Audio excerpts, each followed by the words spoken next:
All right. Hey.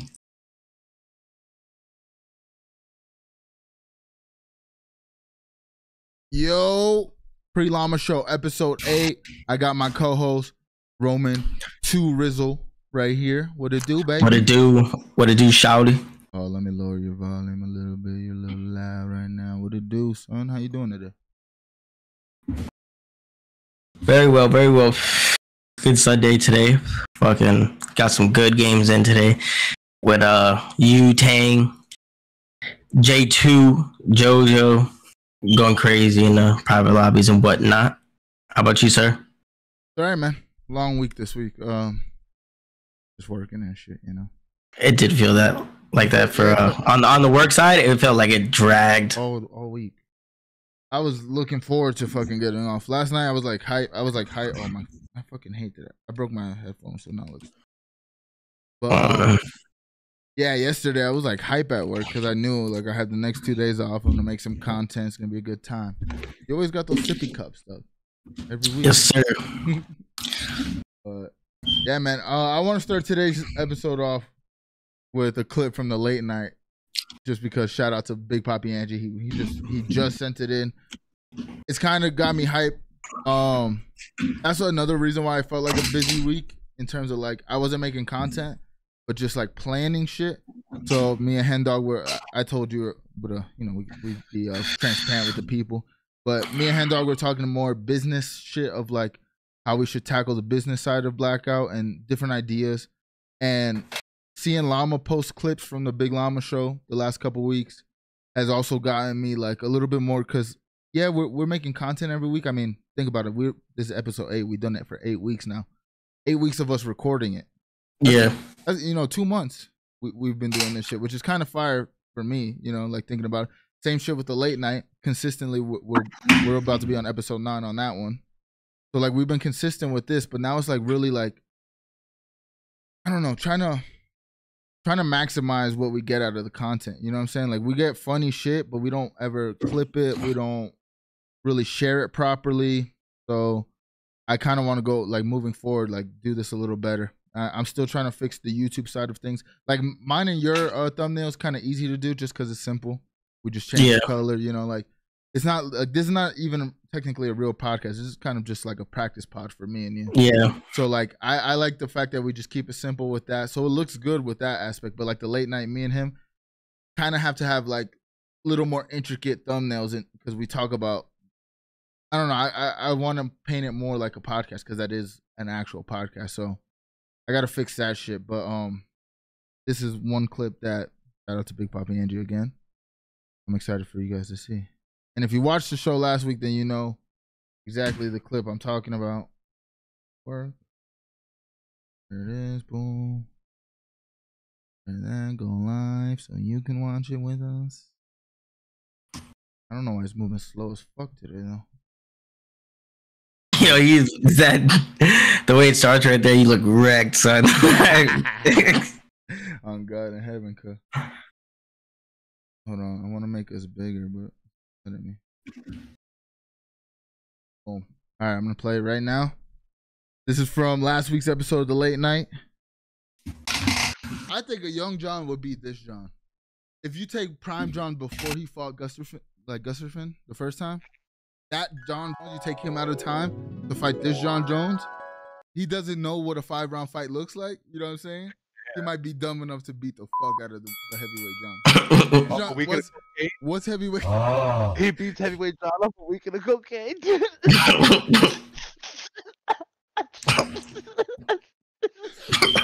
You didn't come out of the strip club. Don't train that you're fighting your future self. Go. Yo, you gotta fight. Who am I fighting? You. Nah, dude. You ever thought about going to heavyweight? He has. He has. Yeah, I mean something light, but I think it was a funny moment in the show itself.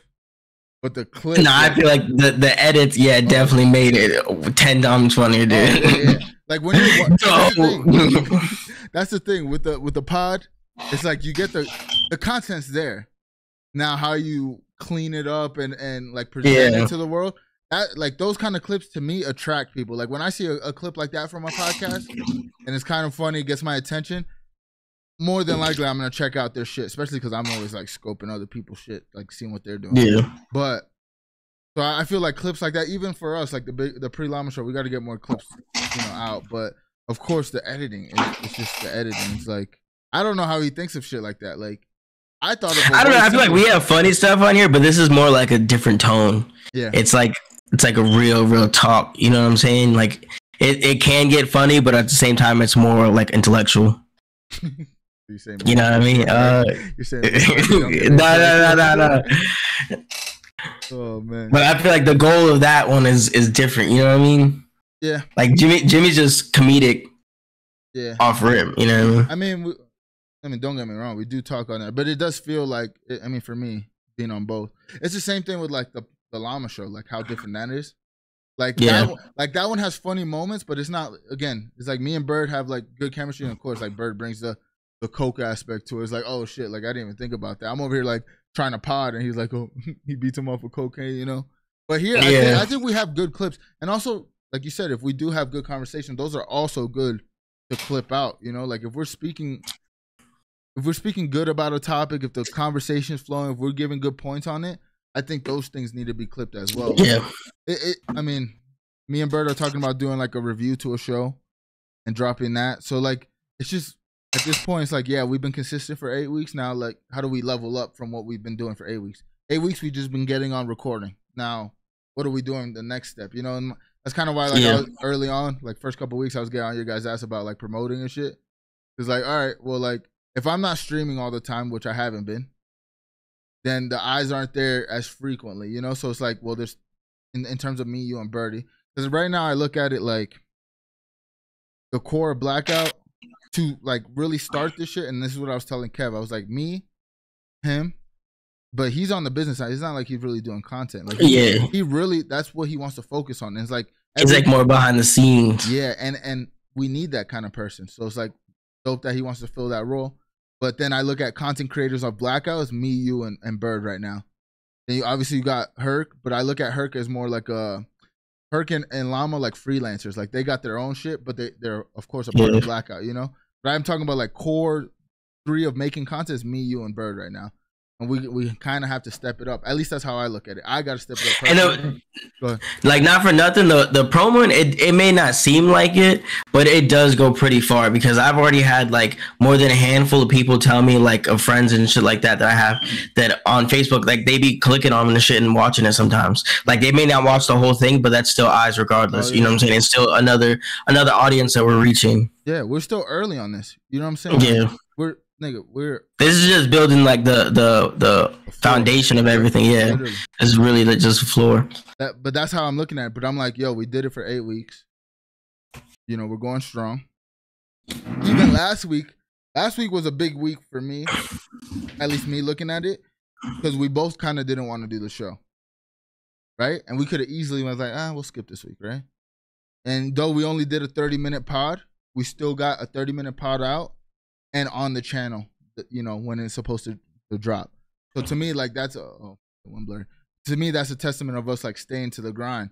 Now again, it's just how are we gonna level this up? You know, like that's why I've been the past couple of days. I've been like, you've been streaming, because like, we need to like really, if we're gonna do this right, we need to be on. I need to be streaming more.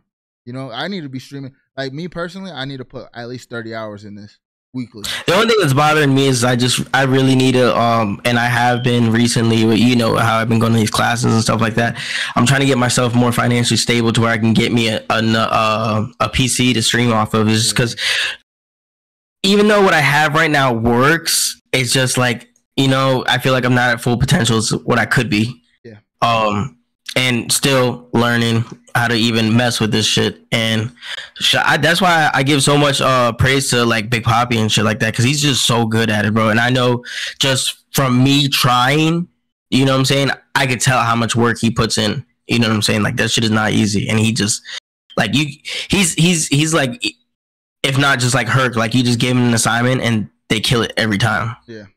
I mean, again, there's a reason why I don't. There's a reason why I should be editing, but I don't edit, because I don't think of it like that. Like, again, I sent him the shit. I sent him, I just told him, put a picture of old John and then a picture of heavyweight, or like young John and heavyweight John. You know, like do that. Like I wanted to keep it simple. And then he adds like the whole club aspect of it. And that shit, like, again, it's me, it's my pod, right? But then you add that little element and it feels like a story is happening. And that's just something I'm not good at, and maybe it just comes with time. But, you know, shout out to Big Poppy Andrew for doing that. Again, we're only at the beginning of this shit, and like to your point, I think you just need to grind. You know, like you can get better shit, and you will get better shit, obviously, the more you do this. But I think the more you do it, the more you're like invested in getting that new PC, invested in and really upgrading, and like you said, learning it all. You'll know what you'll need, you know, like all right, well, I was streaming, this was fucking up, let me make sure when I build my setup that won't fuck up again. Exactly. But so again, I can't stress it enough, shout out to Big Poppy Angie. I even offered, I was like, I'll pay you. He was like, nah, I'm doing it for the cause. You know, it's like, shout out to him, bro. That's what I low-key want to tell him to do. Like, I'm gonna put my pride always aside. I low-key want to tell him to do that shit for my fucking Denver video, bro. Because I like obviously, like you said, it's just something I need to learn to where it takes time. You know what I'm saying? But just for the sake of the video, I know he could kill it, bro. I know it. I'm like, I give you $100, bro. Put my name on it. Put my name like after your name. No, I mean, you have the footage, you have the idea, but again, there's people that edit and make content like that, and then there's people that do the on-screen shit. Yeah. And luckily for him, like, I mean, obviously he's streaming too. Like, that's, again, it just feels like just bubbling. You know, it's like we're at like a medium temperature right now, bubbling. Like ideas are flowing. I heard Llama is in the works with doing something. Might get Big Homie on it. Like, to me, Herc is gonna be on it. I'm like, damn, like I didn't even know. Like, I had no clue they were gonna do that. Llama told me that today, and I was like, shit, like it's moving, man. You know, I even like sold some like merch. That shit came in this week. Gave it to some people that work. I was like, bro, like it just feels like this is what we need to be doing.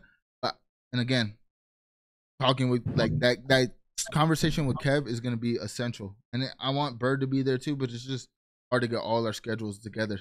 So my thought process is record it and then send it to like Bird and be like, yo, watch it. You know what I mean? Like, these are the ideas of what, and then whatever you want to add in as well. Because also, like, Bird's always talking about the master debater shit. And I was like, why don't we do like something like that? You know, like what's stopping us from making a show like that? The same thing with like the review shit. Even me and you, like, there's things me and you can do other than what we do on Sundays gaming. You know, like we could find other types of content to make, like we did the Jersey Shore like shit. Imagine we do that a couple times, we get our commentary right, because I think the first one we were just laughing a lot, so it wasn't like a lot of commentary. But like if we can make videos out of those kind of scenarios. But even those too, because I've watched plenty of videos like third person wise, like I'm the audience watching videos like that, and those are the type of ones where like the laughing is like infectious, like Jersey Shore clips, everyone's gonna laugh to that, you know what I mean? Like, and it's kind of just like a laugh along thing. I guess you're right, but I'm just thinking of eyes, right? It also puts in perspective, like when I do post clips, I get decent views on most of my clips. Same thing with like Llama's 2 clips that he posted from the LLama Show. Both videos got 1,000+ on not every, but like throughout all social media. Got 1,000+ views, both videos. So that's 2,000 views off just 2 clips, right? Yeah. And I'm like, bro, we've been doing it for 100 episodes. Imagine we had one clip for every episode that had 1,000 views every week. You know what I mean? Plus what we're doing on the YouTube itself, plus the Facebook now, which we see is like a secret gold mine. Like even for me, I'm like, damn, like we need a blackout Facebook page and just post our shit there too, because again, like what you said, it's just more eyes, you know. So I feel like our main problem right now is just scheduling. Everybody's on like schedules.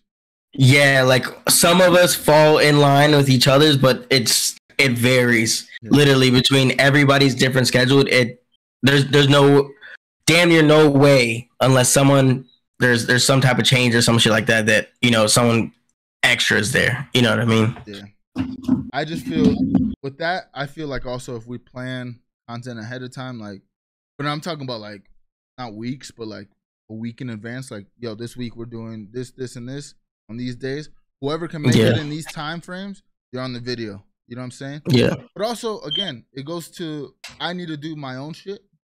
You need to do your own shit. Bird needs to do his own shit. And Bird's kind of like, obviously. Rob too. Rob has been fucking with his homeboy doing like anime reviews and shit like that. Which Rob's another one that I feel like I put him as an honorary, like a freelancer as well. Like he's got, to me, it's like he got his own brand, but he's a part of Black. Yeah, he's rogue, but he's still. Yeah. So like, it's cool to have that, but like with us three, I think we really need to like start putting out more different kinds of contents to get these eyes. You know, even if we do like a fucking llama type movie review, you know what I'm saying? Like, because what I'm seeing is I'm posting these things every week, and the video that me and homie did on a comedy reaction is reaping the benefits because it was already at like 1,000+ views, and since we started doing our thing, it's gone to 2,000. And it's just every day like 30 more views. I'm like, damn, like that video posted last year, you know what I mean? And it's eating off of us adding to the algorithm. Like our pods might not be doing crazy right now, but it's also a little bit harder to ask people to sit for an hour to listen to those talks. Yeah. But if we put out these clips, we put out short form videos where it's like 3 minutes, you know what I mean? Again, and it's a part of the process too, because I feel like now we do our best with preparation and, you know, trying to keep it fresh and shit like that, add new shit to it to the point where it's gonna be a whole different product way farther down the line to where, you know what I'm saying, it's gonna be more consumable. Even like, just look at us right now, right? AD hat, R2R shirt, like we're like really building the bones of what we want to do with this shit. You know, it's just elevating it little by little. Every week, what do we do to make it get better? You know, and right now, I just think for us, we get clips, and I start doing if I start streaming again, I also think that would help. Because when I'm streaming a lot, I see it in my clips. I see it in like, even the LLama Show feels like it gets like a little bit more views. So, I don't know, man. It's just consistency and staying on top of this. But again, that was just a rant of Blackout, and, you know, we got to talk about it. Baby. Well, let's go straight into the fucking fight companion yesterday. Yeah, look, we'll go into the fights first because that's more juicy. We could go ahead and start with the Tony Ferguson. I was kind of disappointed. I wanted Tony to win that one. There was no way. And that was a nasty submission. Mm-hmm. You know, I can humbly say that. Tip my hat to that guy. Bobby Green. Shout out Bobby Green. He smothered him without a pillow. Head and neck. Yeah, I didn't expect it. Honestly, I did not expect submission out of that. I thought it was going to be on the feet, and I thought he was going to put Tony out. But also, Tony it was for a second. Like, and I don't mean to cut you off, but like, bro, Tony, I don't know. I think it's because he's so comfortable in his past history on the ground that he kind of wanted to take it there. Well, he can't. He's slow now. That's another thing too. Like I had no expectations of Tony because his last. My thing was he was getting beat up on the ground and he kept going to the ground, kept going willingly. Yeah. Like I get it was a part of like his counters and shit like that because he was getting banged up standing up too.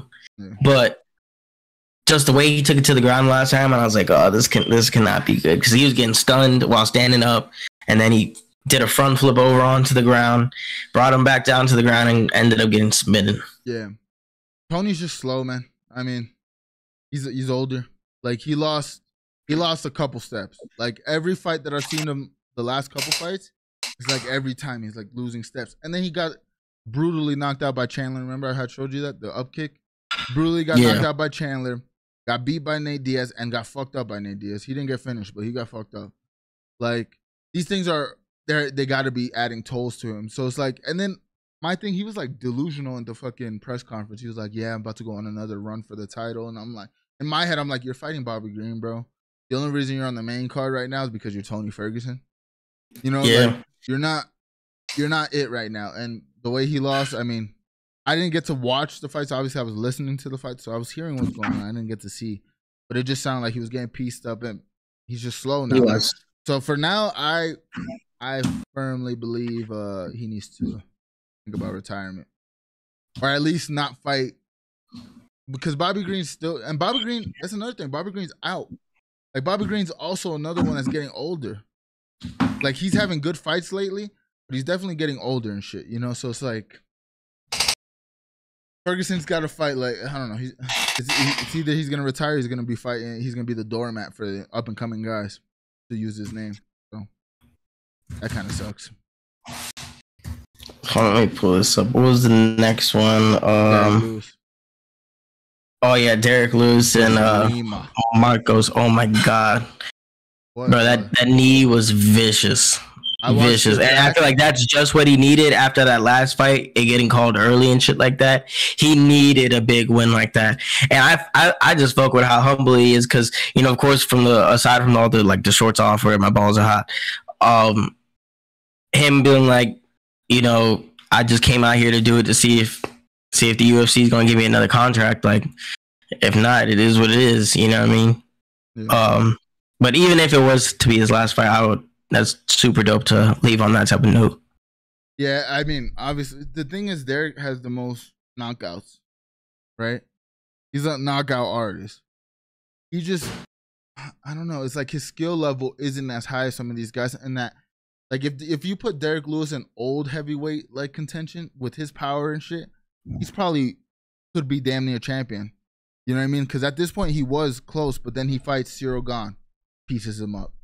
Tai Tuivasa, I think, beats him. What's his name? Pavlovich takes him out. You know what I mean? Like, he's fighting literally the guys that are gonna fight for the belt or top 5. And it just showed like his skill wasn't like, yeah, you can knock anybody out at any time, but these guys are becoming more skilled. Now you got Tom Aspinall. Like, if he fights Tom Aspinall, it's gonna be a rough night for Derek Lewis. You know what I'm saying? So it's good to see though, because that shows like, and he came in shape. Everybody was talking about his abs at the weigh-ins, but that also shows like how much work he's been putting in, because when he was at the top of this game, he was not in this good of shape, you know. And they're fighting at altitude, right? Oh yeah, where are they fighting? I heard about that. Utah, Salt Lake City.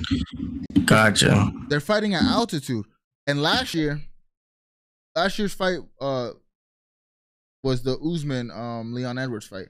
That whole fight card, watching it, I remember watching it last year. You could just see how it affected everybody. Like, everybody was tired. Everybody, like, I'm talking about like early on in the card. I remember last year, like, damn, like a lot of these niggas, they were not prepared for this. Yeah, they were not prepared. But this year was a way different story, and everybody was coming out to finish this year.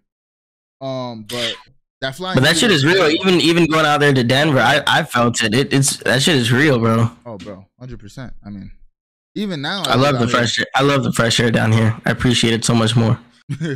No, even like living here for as long as I have, a couple of years, like Iron Lung boy. No, there's days when I walk up the stairs, like I'm like, God damn, like my breath, I'm really out of breath right now. But yeah, shout out Derek Lewis. He finished in the first round. That, like you said, the flying knee to come out was unexpected. I was like, what the? And he caught him with it. Yeah, clean. Through his guard. Through his guard, bro. Straight to the chin. And then when he threw his shorts off, I lost it, bro. I lost it. Oh, man. Classic. He's always good on the mic. I was looking for, I was like, is he going to do it? Is he going to do it? Because it was perfect time, bro. It was perfect time. The guy he beat, though, supposedly was a monster. I've never seen him fight, but all week, Derek Lewis was the underdog going into it. All week I heard this guy was good. This guy was gonna finish Lewis. Like everybody was like picking that dude to finish him. So to see Derek Lewis come out through adversity in shape and a dominant finish like that, like I'm excited to see what he's capable of, because now we can see he can get in shape. Like, what does he do next camp? You know, like how shredded does he come next camp? And I like how he's kind of just taking it like day by day type of thing. Like they asked him if he was looking like to go on a run or something like that, and he's like, I'm really just looking for another contract. You know what I'm saying? Like I don't know about all that, but we'll see about it then. Well, one thing that you can say about Derek Lewis is when he fought in Houston against Cyril Gane, there was like a different demeanor, like almost like the pressure got to him. So I wonder if he was like building it up in his head a lot beforehand. Like he knew he was like on his way to a belt, a title shot and shit, that it kind of like the pressure kind of got to him. And now he's kind of like, he felt the pressure. He's already lost a bunch of times since then. It's kind of like, all right, well, I'm here. You know, I want to fight. And that could take somebody far, you know, that new confidence they find in themselves where they're not like worried about what's next, you know? So let's see what's up. I got to say, I had a parlay going. First two hit, Bobby Green, Derek Lewis. I was looking sweet, man. Go ahead. Then we got Alex Pereira and fucking Jan Blachowicz. And that was a war. I was really surprised Alex won that. In my opinion, like there was a couple rounds he was looking like he was getting banged the fuck up. Not on the feet though. It sounded like he was winning on the feet, and then it felt like Jan was trying to do what he did against Izzy, like take him down, smother him on the ground, you know, like tire him out. I was also kind of surprised, like just hearing it. I was like, damn, because again, I seen he was a lot more patient though, because there was a couple times where it looked like the Izzy fight where he had Blachowicz up on the gate on the fence, and he wasn't trying to like pressure him as much as he used to. You know what I'm saying? Like he's a little bit more aware of, you know, like you said, you can get put out at any moment. Yeah. You know what I'm saying? And him just staying patient and waiting for the right opportunities. Yeah, and also you gotta tip your hat to Jan's power. They don't call him the Polish power for nothing. You know what I mean? Like, yeah, this guy can put somebody out. So it's like you kind of, especially at 205, you have to be a little bit more, how do you say, careful with these exchanges, because not only that too. I mean, he fought Izzy mad times, so he's felt Izzy's power multiple times, and he knows he can take it.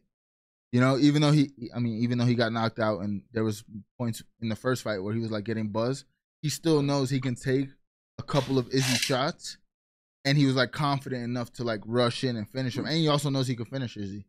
So there was like a different level of like when you know you can beat a guy, and you're like, all right, he's hurt, let me go. And that kind of went to his detriment with Izzy. But in this Jan shit, I think you have to be a little bit. You don't know what his power's like, especially if it didn't sound like he got hit with like a crazy clean shot from Jan. But it did sound like he was putting some work in, and I think this was one of the tougher tests for him.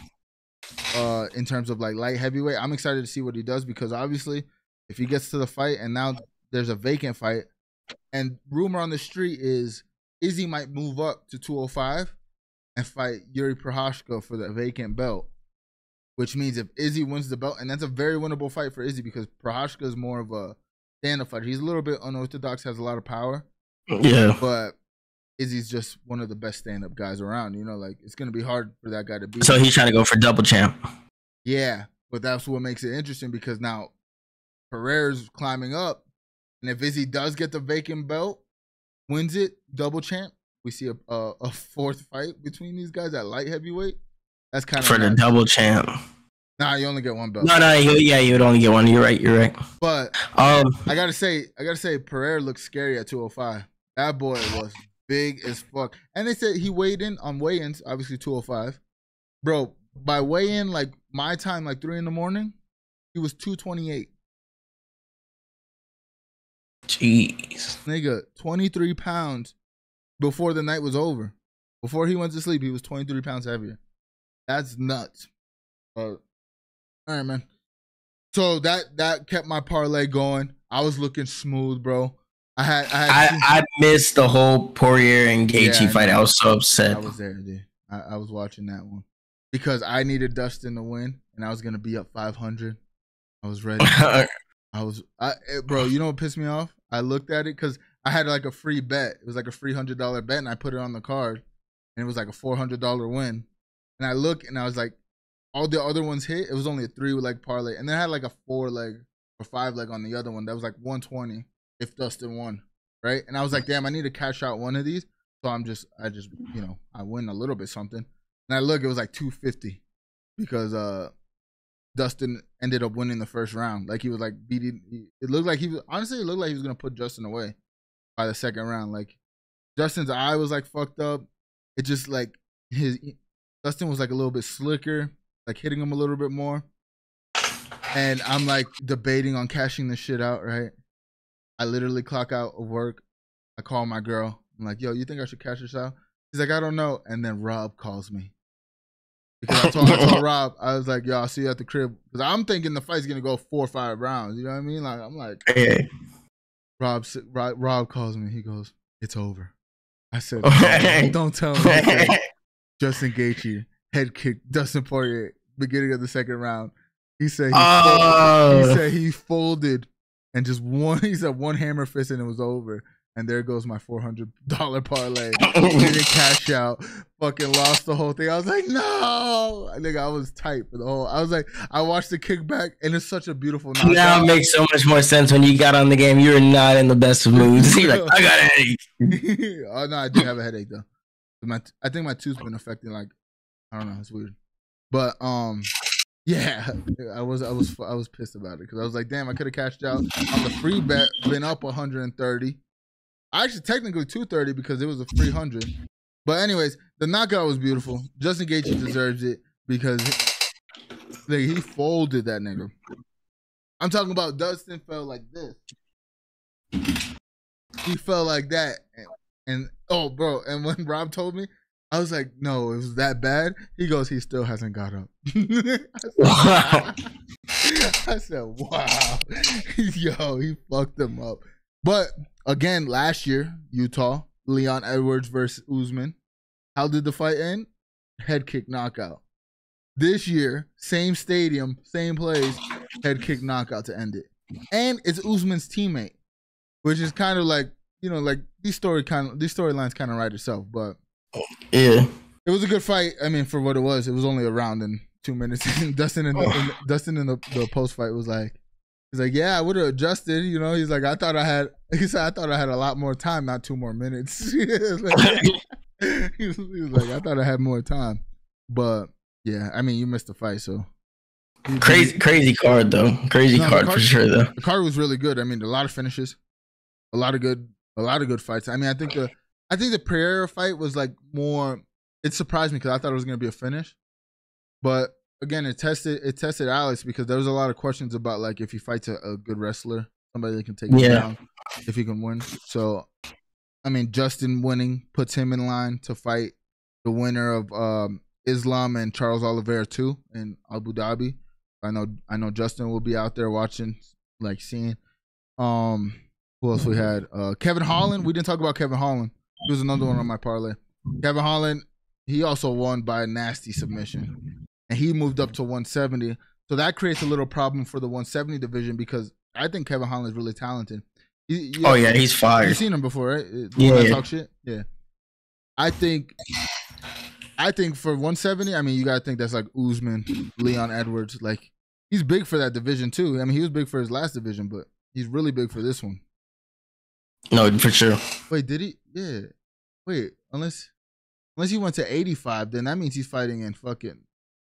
No, I think he was 85. Now I think he's fighting at 170 right now. But anyways, fight was good. Card was good. I'm excited for the next coming cards because Sean O'Malley's fighting in 3 weeks. I think Tuivasa fighting in like 2 weeks. So, like I said, we're gonna have to do for one of these fights like a parlay shit because. Yeah, I really need to. But I was thinking about it like last minute, and I was like, nah, knowing me, I'm gonna lose all my money. Bro, and I cannot. All right, so look, I put $5 on my initial bet. I used DraftKings, but I went to FanDuel and they said if you bet $5, they'll give you $100 bet.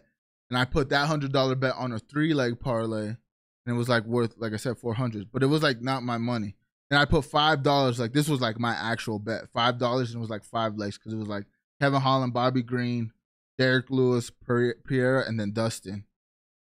And I'm tight because if I would have put that parlay on the $100, I probably would have. I could have cashed out like $500, $600 because I got most of it right. I'm like, damn, I'll always be predicting this shit's right. But then again, UFC, you never know. Like I literally said when I closed out the thing, I was like, I hope he don't end. I hope it don't end now. Like this got to be long, right? And then, bro, within like a minute and a half, the fight's over. My parlay's fucked. I'm like, bro, I should have cashed out when I had the chance. That's what I'm saying. I have that same type of luck, bro. Like, I'd be like, you know what? Let me, and every time. Nah, it was a mistake. Nah, it was a mistake on my part because I told myself I was gonna cash out the smaller bet because then that's all the money I put in. It's still like $45 on the card. You know what I'm saying? I didn't put no money in it. But fuck, bro. Like, then I looked at the 230. I was like, damn, I really need to cash this motherfucker out. And I was like, nah, I got time because I thought too, if Dustin won the first round, he might win the second round. And that would boost it up a little bit more. So that's like me being greedy about it. But if you do it right, nigga, there's ways to put money. I mean, ways to make money on these fight cards. Like, bro, most of the time, the person who's supposed to win is gonna win. And you can, like, at least for me, like I watch it so much, I can feel when like there's gonna be an upset and shit. You know? Yeah. But now we could switch over into some NFL. Even though I know it's not your cup of tea, but take over, bro. Nah, I appreciate you doing a little investigations with your boy. It's starting to get more popular now. We're getting closer to we're less than a month away from fucking preseason. They're doing camps and shit like that. I was watching because I be watching like First Take and shit like that on my lunch breaks and shit. And like I was seeing this story about Saquon Barkley, and he's causing like awareness now for like running backs in the league to like get bigger checks. But the big dilemma right now is that you have a lot of running backs that's come through the NFL, play 1 or 2 good seasons, and then once you get that next contract, you know, they close to like a franchise tag to where like they give you fucking, I don't know, 50 million or something like that, some crazy shit. And they end up being a fucking complete bust. One of my favorite running backs was not really my favorite no more. Zeke Elliott, he played for the Cowboys his first, I want to say like 4 seasons, and they invested all types of money into this dude. And like last year, he just played a fucking shitty ass season, right along with Dak too. And they were just. He was used in one of the examples on why they don't like to, and the teams just from a business side don't like to invest a lot of money into these running backs because they end up not being shit.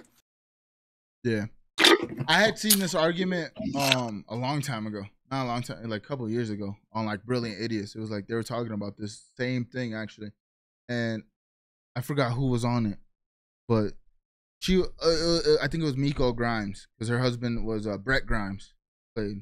And she was just talking about, they were just talking a lot about football, and she was saying like how management and like the ownerships kind of look at like their positions, and they're like, all right, we're gonna pay the quarterback, we're gonna pay the guy that snaps to the quarterback, and we're gonna pay like defensive guys because those are the guys that, like, in their, at least this was what she was saying, in their eyes, that's what wins them games. You know, like, yeah, you can have a dominant running back, but you can, it's almost like they feel like they can put anybody in that position, right?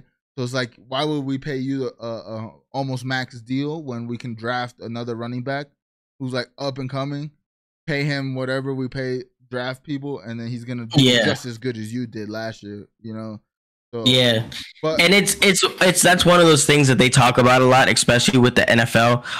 They try to it's almost kind of like I could compare it to like a union job, to where like they kind of like fight for the older veterans players, because, you know, just how you said, a lot of the management, they look at it as, okay, well, we'll just go find the next young buck and pay him the minimum, you know what I'm saying? And I heard it on a podcast just maybe like 6 months ago or something like that. This guy, he was a veteran NFL player. I forget. He played like on a few teams. He wasn't like the craziest good or nothing like that. Yeah. But they, as a veteran player in the NFL, the longer you play, the more you kind of like build like a minimum that you have to be paid. Yeah.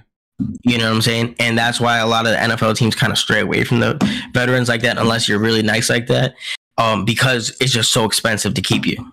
Yeah. And as of lately, I want to say like within the last 5-6 years, like these players that have been coming through, they're just not lasting like that. Like like I said, they're having 2, 3, maybe 4 good seasons, and then after that, it's just like they're not even the same player anymore. Ezekiel Elliott coming into the league, he was jumping over dudes, and now he looks like he couldn't even jump a foot high. Yeah. He last season he bulked up a lot, but I have a lot of faith in our new running back Tony Pollard.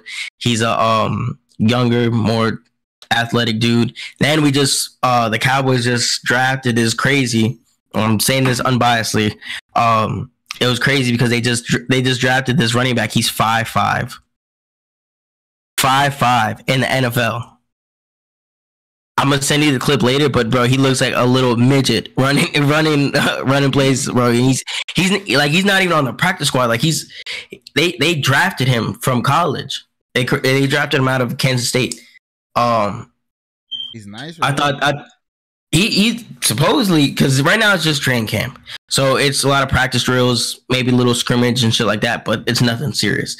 Where we're gonna see it at is all in preseason games. That's where they start putting in new players that are fighting for spots and shit like that. That's who plays in the preseason. That's why, like, I mean, a lot of people that don't really watch football like that, they don't even pay attention to that. But a person like me, Birdie, maybe, that watches it a little bit more closely, you want to watch preseason, because that really shows when it comes time to the starters getting injured and shit later on and late in the season, when you're getting close to like playoff times and shit like that, and seeing who's left and who's still actually playing and is available and shit like that, you start seeing those people come off the bench and fulfill those spots. And like they had just 2020 or something like that, when the Philadelphia won the Super Bowl, Carson Wentz got injured, I believe, in the playoffs, and Nick Foles came in as a backup quarterback and won the Super Bowl for them, and ultimately got him opportunities to go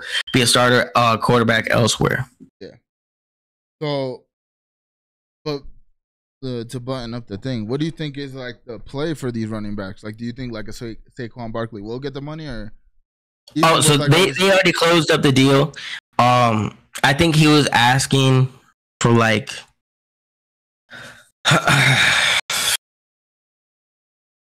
he was asking for some big check, but it like equaled out to like 11 million a year or some shit like that. So they just signed him to a 1-year deal of $10 million. But I mean, Saquon Barkley, he's not really losing, because in the same token, he needed to sign somewhere to keep his money coming in, because you got to think, once you're in the league for a couple seasons, you're living that lifestyle. You know what I'm saying? You have those type of bills that you need money, like a substantial amount of money.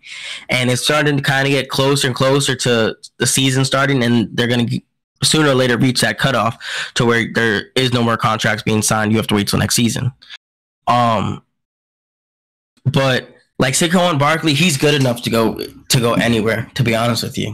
He's really that good. He's turned the Giants team. But did he stay with I want to say post Eli Manning and Odell Beckham leaving, he's turned that team all the way around. I mean the clip you sent me, like the lady was saying that she was like, I've been to these games, like they wanna when you're interviewing players, you're going to his locker room. Or his locker, you know, like people want his autograph. Like he's basically the face of their shit. And that I thought it was a good point that she made, because even I don't know shit about football, you know what I'm saying? But I do know who Saquon Barkley is. I've heard of him, you know. But to her point, she was saying like they'll let the running backs be the face, you know, like on TV, like when there's a big game, they'll let them be the face. They'll let them be the star or whatever, but they won't sign him. They'll sign the quarterback for the big money, because again, it's also too like it's longevity. Like I mean, don't get me wrong, too. Daniel Jones, which is their quarterback, who I think got the franchise tag, or one of them. I know he got a big deal. Daniel Jones, he's another one. I just don't think he's even close to being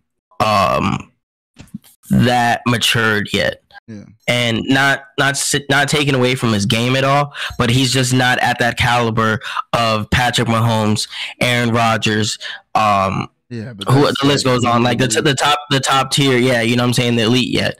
But the potential they have right now, they just need some more building, and to build, you got to still keep your foundation. And I feel like Daniel Jones and Saquon Barkley are their foundation. If they were to lose Saquon Barkley, like they're going to be hurting.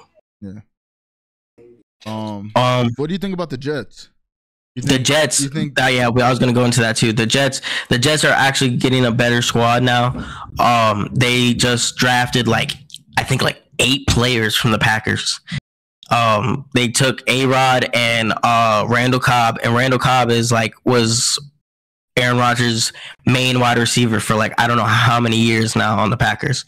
So it's kind of like the Tom Brady and Gronk situation. You know what I'm saying? They already have that chemistry, and now they're just over on a new team who already has a young buck there. I believe.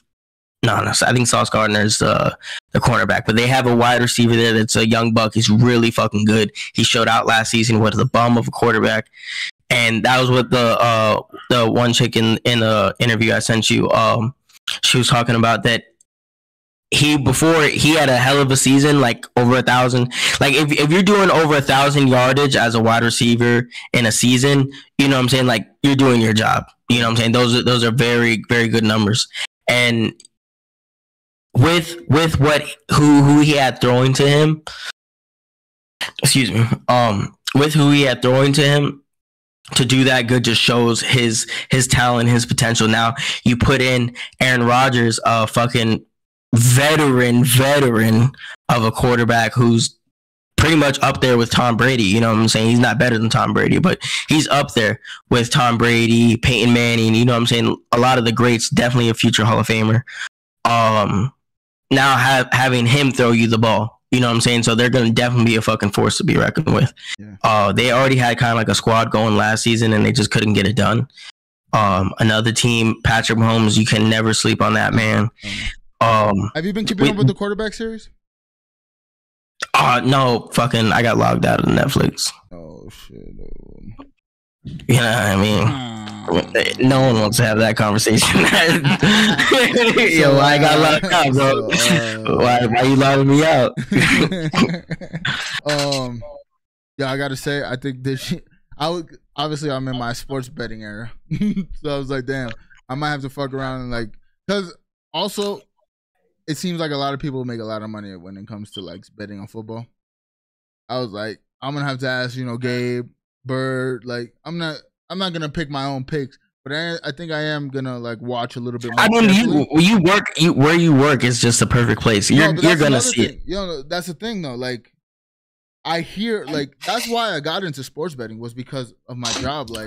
Everybody there is to watch sports, and people love sports in Denver. They love sports here. It's to be honest, where I've lived, this is the most sports centered place. You know what I mean? They love all sports, all Denver shit. Oh, and you want to hear something funny? I don't mean to cut you off, but our kicker, the Dallas kicker, that missed the 4 field goals last year, he's going to play for he's going to play for the Broncos now. Yeah, I think I'm gonna root for the Broncos this year, dude. Yeah, Broncos country. That's right. That's right. Let me shout out Llama. He said I pulled a Gabe in the Discord. Oh shit, he fell asleep. Nah, yo, I swear, 'cause I was like, yo, Llama, are you still here, bro? I said it. And then he was just on mute for mad long, and I'd seen him just leave out of nowhere. I was like, oh yeah, that man's going to bed. I pull up to the thing and I'm like, yo, Llama, you're not gonna say hi to me? You don't like me? I said, you left me on red. I said, you left me on red on Facebook, and then you're not gonna say hi to me here? No. So now it makes sense. But he did say he doesn't like Aaron Rodgers, but his talent and numbers speak for themselves. Should be a good addition to the Jets. I mean, he is the addition, right? I think getting somebody like Aaron Rodgers, same thing with Tom Brady. They're changing. That's a big move. Yeah, that's a big move, dude. They're changing. Think about this. This puts the Jets weren't in contention, were they? Not that I've heard. No. Yeah. They finished. They just finished last year like double digits losses. Yeah, like this puts them in contention to be, if not going to like will they have like the finals? Like, the Super Bowl. No. Or you're talking about the playoffs? Oh, the conference finals. Yeah. Yeah, this puts them in contention to like maybe make a conference fight, if not a Super Bowl. Like obviously, most the competition is high, and you got people like I still think. And like, Aaron Rodgers is that guy in those type of situations, playoffs. Like bro, there's all types of clips on Aaron Rodgers, bro. Like he has one of the best ones. It's I want to say it's a playoff game or some shit like that. And he just throws a fucking Hail Mary for like, I don't know how many fucking yards. It was super far. I'm talking about the ball. He tucked that bitch and tossed it to the fucking ceiling. And fucking, it came down like a fucking bomb to the fucking, to the touchdown. And one of his guys just made it happen, bro, and caught the ball to win the fucking game. That's crazy. And just Aaron Rodgers is that fucking guy. He's that guy. It's the same thing with the Tom Brady. I'm not a fan of Tom Brady, but you have to tip your hat, you know what I'm saying, to the dudes that are they just do it. Yeah. It's just Nike. Just do it, dude. Winners win, man. Like on some real shit, winners win. And as much as I don't want to admit it, you know, the Miami Dolphins are looking a little bit better. It's just a matter of, you know, keeping their quarterback alive. Last year, when Tua was playing, fire. They were a team to be fucking reckoned with. But the moment Tua got taken out of the picture and you don't have your QB1, it's never a good thing. I mean, unless, like I said, in those certain situations, you have a sleeper as your backup. Yeah. Like you have a lot of players that just, some of them have it in them to where when they finally get that opportunity, they show out. But we're getting to that mark. We're about to close out. You got any last words for the people? Yeah. It's summertime. Put that fucking deodorant on, bro. Twice a day. Twice a day, dude. Twice a day. Reapply. Dude. Yeah, bro. I don't even want to say it, but there's just some people I work around. They just smell. they just smell, and it's like, nigga, please. we gotta start bringing work stories because I'm not gonna lie. I had one of my old coworkers. Shout out to Tyler if you're watching this, my boy Tyler. He told me, he's like, yo, you gotta bring fucking work stories in because that should be funny, bro. I'm not gonna lie. At my job, like, it's hot as fuck outside. You know what I'm saying? And what we do is not easy work. And just the people that you end up working with, they're just hilarious, bro. Hilarious all day long. Like my operator, he be trying to talk shit to me now. And I got to the point where like we kind of, I'm new to this crew or whatever. So like we're all like new to working with each other and shit like that. So like he's been kind of like trying to break the ice, like saying little slick shit here and there. And the other day I left early. I was like, yo, wear some fucking bigger pants. I be getting on because his pants be so fucking tight, bro. Like he can only lift his legs so high because his fucking pants are so fucking tight. I told him he had fucking vacuum sealed pants. Oh, that's great. Look like when I ship a pack across the country, nigga. Oh God, Amazon package. Yo, Llama said Gabe woke me up when he asked if I was still alive. My fault. But I should have said sweet dreams. Yeah, let's go wrap it up. Yeah. We got 30 minutes to get some fucking good games in. I don't know if I'm gonna get a game. I'm gonna smoke, but I might get a game in. We might 1v1. Yeah, something like that. Or I might play some 2K. I don't know. I've been on that grind, brother. Oh yeah, Llama talking about he might be with the 2K. I don't know. He might have to jack one of his son's fucking consoles or something. Yeah, I don't think he realizes for next gen. Which, speaking of, I've been looking at the fucking. Oh my God, look at the fucking new Spider-Man PS5. Is so fucking gorgeous. But I need you to get the Xbox too. I'm not getting the Xbox. I have a get PC. Oh my God, bro! I just want to smack you with the damn camera. I have a PC, dude. Why do I need? Yo, put it in the comments. Put in PS5 or Xbox. PS5 or Xbox. PS5. If you made it this far into the video, PS5 or Xbox. Put it in the comments. Yo, if you're on YouTube, like, subscribe, share this shit. If you see us on Facebook, share this shit. You know what I'm saying? Show some love. We working hard out here. We want to tell a friend to tell a friend, and we can all be friends. You know what I'm saying? We can do we do this every weekend. That I with you? All right, AD Roman 2 Raw. Another episode of the LLama Show. This is episode 8. We'll be back next week, motherfuckers. Peace out.